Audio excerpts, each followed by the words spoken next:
In an era of late-stage capitalism in Japan, where a two-tier labor market has left the majority of the working class in ruin, weakened job security, diminished social safety nets, and abysmal wages, many lower-class folks, overlooked by the greater society, are left in the state of ravenous desperation, where they must sacrifice their decency to stay afloat.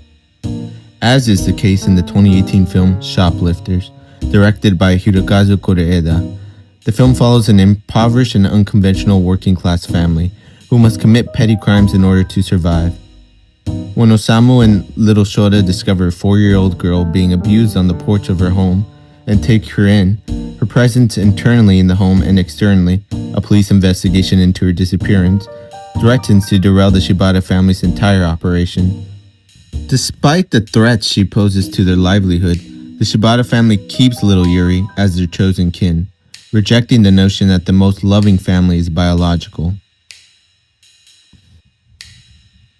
In the film, Koreeda contrasts the morally gray dynamics between an illegal but loving family and a legal family that is abusive.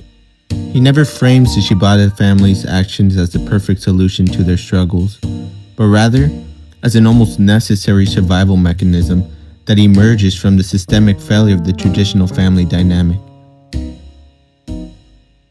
As stated in the book, The Films of Koreeda Hirokazu, an elemental cinema by author Linda C. Elric, Koreeda reminds that we have to see below surface decorum, tateme.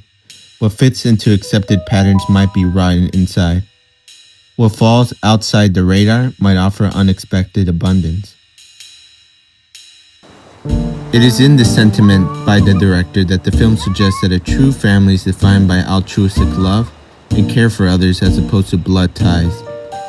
In the scene where the Shibata family are sitting in a circle around the fire, Nobuyo pulls Yuri into her arms after burning her old dress in the flames and tells her, "If they say they hate you because they love you, that is a lie.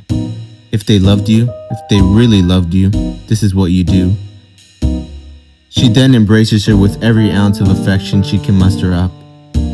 Nobuyo, carrying her own scars from childhood abuse, sees Yuri's acceptance of violence as love and disrupts that narrative. This scene acts as a sort of rebirth for little Yuri. She is officially being sworn in as a member of the Shibata family, and for the first time in her life, she knows what non-transactional love is.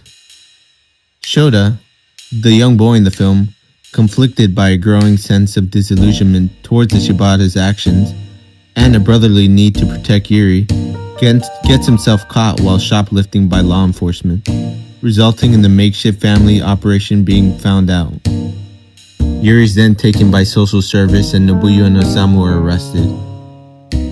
In this, we see the sheer neglect on the part of the government to adequately investigate Yuri's familial situation, prioritizing biological ties over her actual well-being.